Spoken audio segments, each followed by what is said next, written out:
오늘 우리에게 주시는 하나님의 말씀은 구약성경 창세기 26장 22절 말씀입니다. 이삭이 거기서 옮겨 다른 우물을 봤더니 그들이 다투지 아니하였으므로 그 이름을 르호봇이라 하여 이르되 이제는 여호와께서 우리를 위하여 넓게 하셨으니 이 땅에서 우리가 번성하리로다 하였더라. 아멘. 우리는 인생을 살면서 우리의 삶에 흉년 같은 시기를 맞이할 때가 있습니다. 갑작스러운 경제적 어려움, 가정의 갈등, 인간관계 깨어짐, 또는 건강의 위기처럼 앞이 보이지 않는 시간을 지나기도 합니다. 이처럼 모든 것이 막힌 듯한 상황 속에서 우리는 흔히 낙심하거나 피할 길만 찾으려 합니다. 그러나 성경 분명히 말씀합니다. 하나님의 사람은 흉년의 때에도 부유할 수 있다라고 말입니다. 오늘 보면 창세기 26장은 바로 그런 이야기입니다. 이삭이 극심한 흉년의 때에 하나님의 복을 받아 창대하고 왕성하게 되어 마침내 거부, 즉 매우 큰 부자가 되었던 장면입니다. 풍년이 아닌 흉년 속에서 아무것도 될지 않을 것 같은 그 상황 속에서 오히려 하나님의 크신 복이 임했습니다. 그렇다면 이삭은 어떻게 흉년 중에도 그런 복을 받을 수 있었을까요? 오늘 우리는 세 가지 이유를 함께 살펴보려 합니다. 먼저 이삭은 하나님의 말씀에 순종하는 사람이었기 때문입니다. 이삭은 가나안 땅에 흉년이 들었을 때 당연히 풍요로운 애굽이 떠올랐을 것입니다.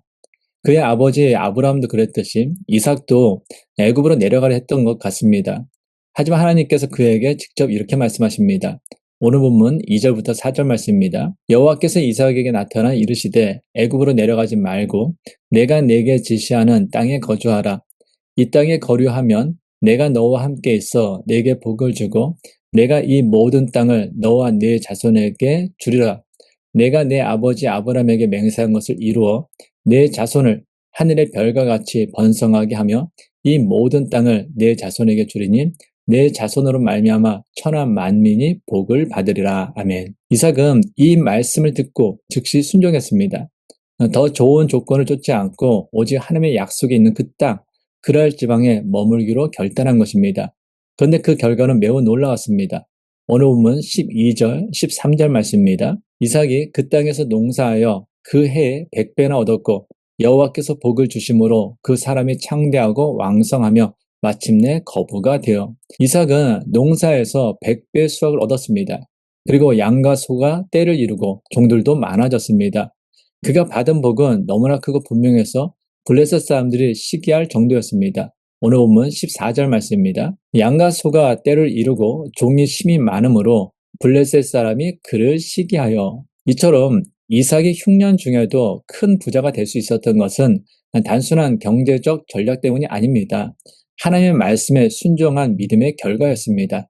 회피가 아닌 순종의 자리에서 하나님은 복을 예비하셨습니다. 우리도 마찬가지입니다. 삶의 결정적인 순간마다 하나님이 원하시는 자리는 어디인가를 묻고 그 자리를 지키는 것이 복의 시작입니다. 사람의 계산보다 하나님의 말씀을 붙잡을 때 우리는 흉년의 시간에도 부유함을 경험할 수 있습니다. 자녀를 키워보면 모든 자녀가 사랑스럽지만 유독 부모의 말을 잘 듣고 순종하는 자녀에게는 더 많은 애정이 가고 무언가 하나라도 더 주고 싶어지는 것이 부모의 마음입니다. 이 마음은 하나님의 마음과도 통합니다. 하나님은 우리를 창조하신 분이십니다. 우리는 하나님의 형상대로 지음받은 피조물입니다. 따라서 피조물인 우리가 창조주신 하나님께 순종하는 것은 너무나 당연한 일입니다. 근데 성경은 인류가 죄인이 된 결정적인 이유를 하나님의 말씀에 대한 불순종에서 찾습니다. 그렇게 하나님은 지금도 당신의 말씀에 순종하는 자를 찾으시고 그 순종 위에 복을 부어 주십니다. 다시 말해 하나님의 복을 사모한다면 우리는 무엇보다도 하나님의 말씀에 순종하는 삶을 살아야 합니다.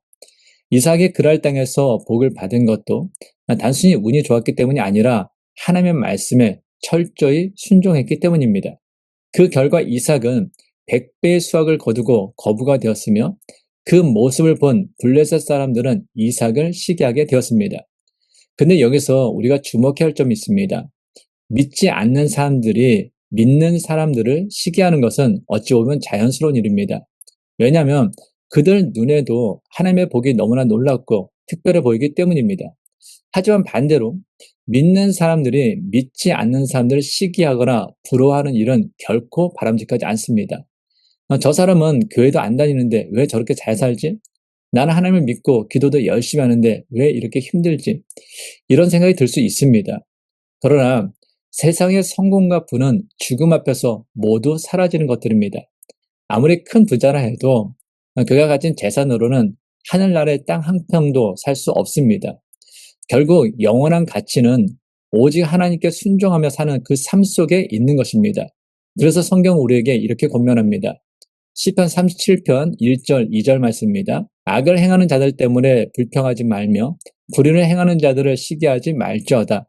그들은 풀과 같이 속히 배임을 당할 것이며 푸른 채소같이 쇠잔할 것임이로다. 지금은 악한 자들이 형통하는 것처럼 볼 수 있습니다. 그러나 결국 그들은 풀처럼 속히 배임을 당할 것이고 푸른 채소처럼 시들어 버릴 것입니다. 그러니 악을 행하는 사람들 때문에 시험에 들거나 분노하거나 시기하지 말아야 합니다. 특히 믿음의 공동체 안에서는 더욱 서로를 시기해서는 안 됩니다. 누군가 하나님의 복을 받아 잘 되는 것을 보면 함께 기뻐하고 축하해 주는 그 마음이 하나님께서 기뻐하시는 태도입니다.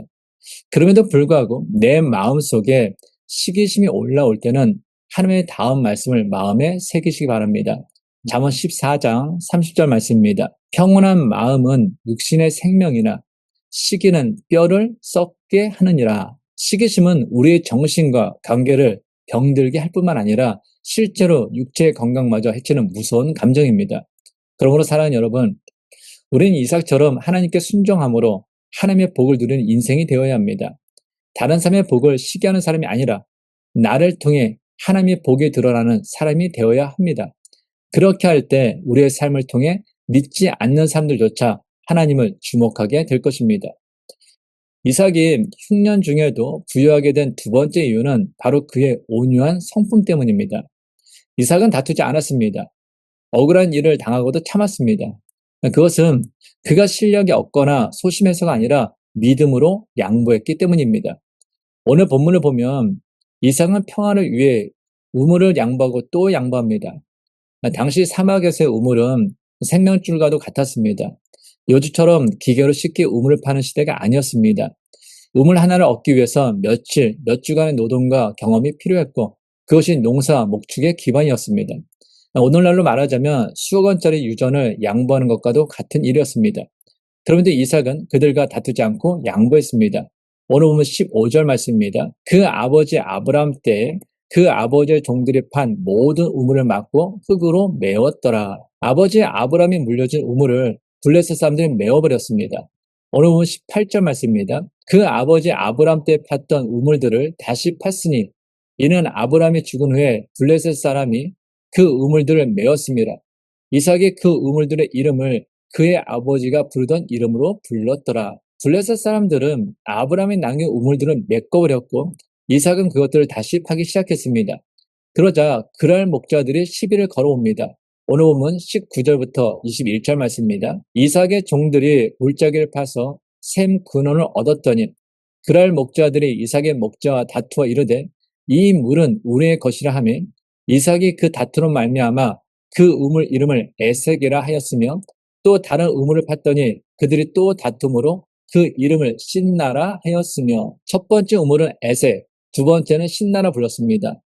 모두 우물을 둘러싼 그랄 목자들과의 다툼을 반영한 것입니다. 그러나 이삭은 그들과 다투지 않았습니다. 오히려 그는 기꺼이 양보하고 또다시 다른 곳에 우물을 팠습니다. 그제서야 더 이상 다툼이 없었습니다. 오늘 본문 22절 말씀입니다. 이삭이 거기서 옮겨 다른 우물을 팠더니 그들이 다투지 아니하였으므로 그 이름을 르호봇이라 하여 이르되 이제는 여호와께서 우리 위하여 넓게 하셨으니 이 땅의 소리가 번성하리로다 하였더라. 아멘. 이삭은 마침내 르호봇이라는 우물을 얻게 됩니다. 이것은 단순히 새로운 우물을 찾았다라는 의미가 아니라 하나님께서 넓은 땅과 평화를 허락하셨다라는 증거입니다. 하지만 르호봇은 그저 주어진 결과가 아니었습니다. 이삭은 그곳에 이르기까지 수차례 양보하고 참고 인내해야만 했습니다.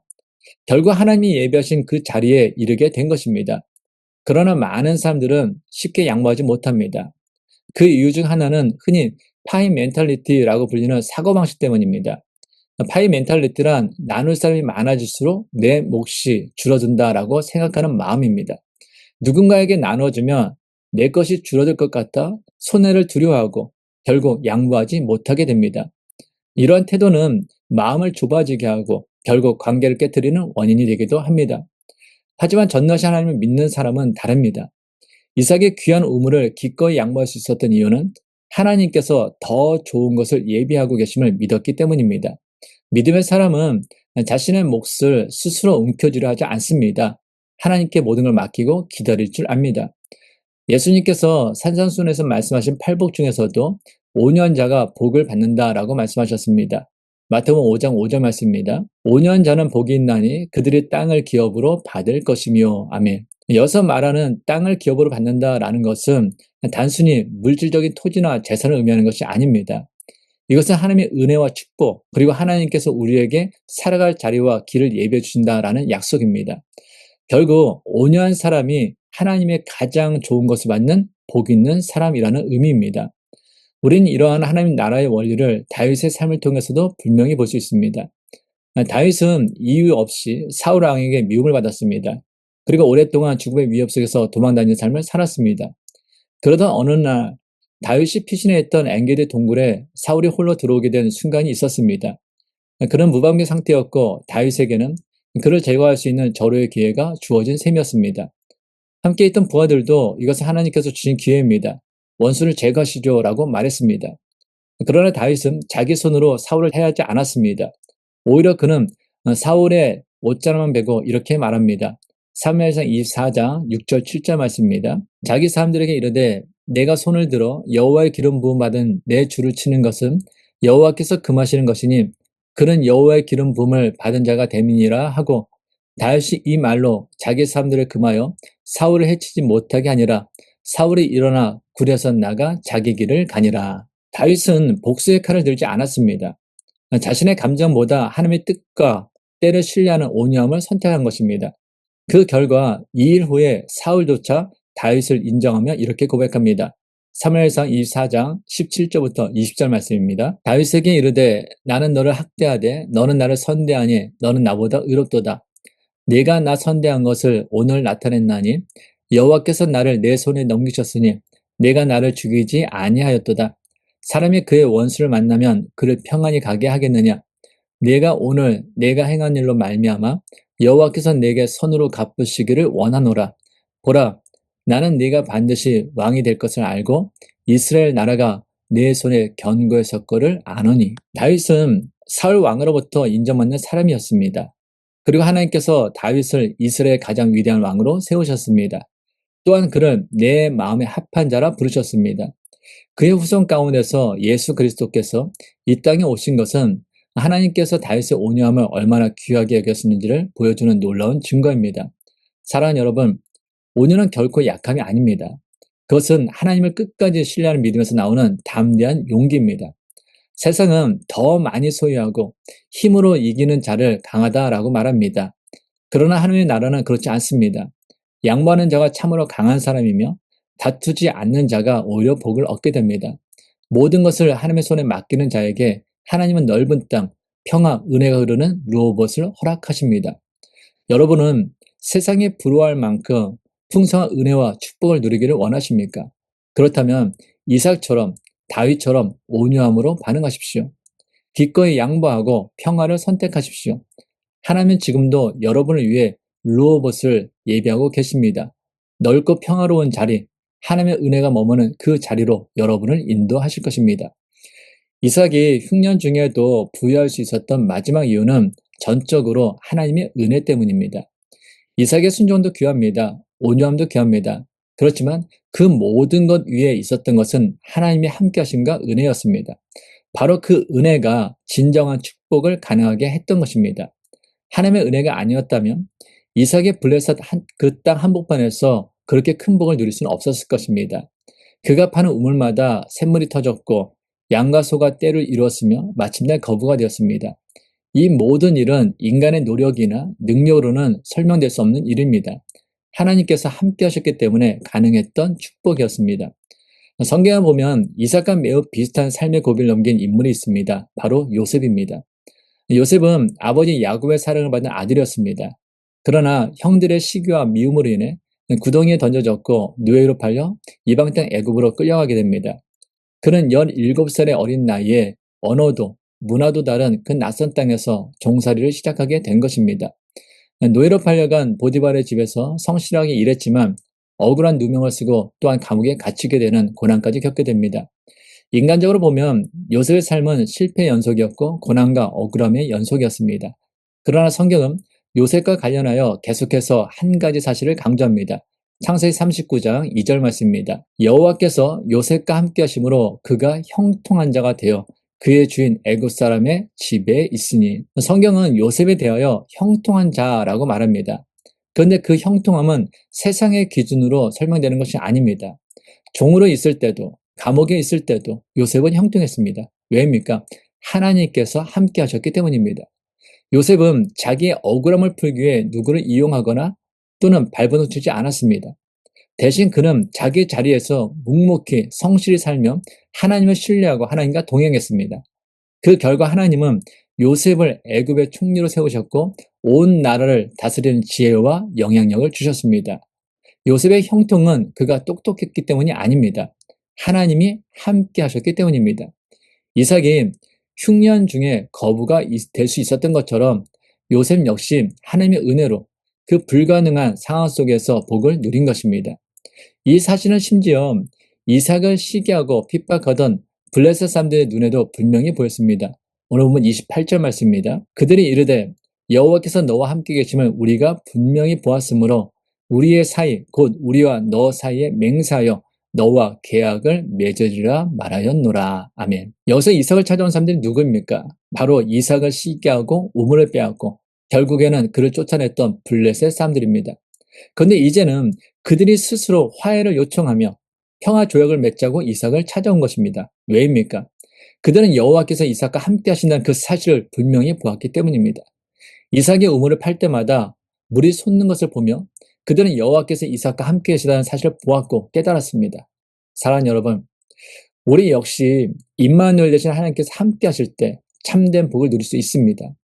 환경이 어떻든지 흉년이든 풍년이든 사람과의 관계가 어렵든 앞이 보이지 않든 그 모든 상황 속에서도 하나님이 함께 하시면 길이 열리고 복이 임하며 기쁨과 만족이 넘치게 될 줄 믿습니다.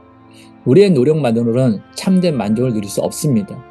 순종과 인내만으로도 완전한 복을 이룰 수 없습니다. 그러나 임마누엘의 하나님이 우리와 함께 하시면 우리는 언제 어디서나 승리할 수 있습니다.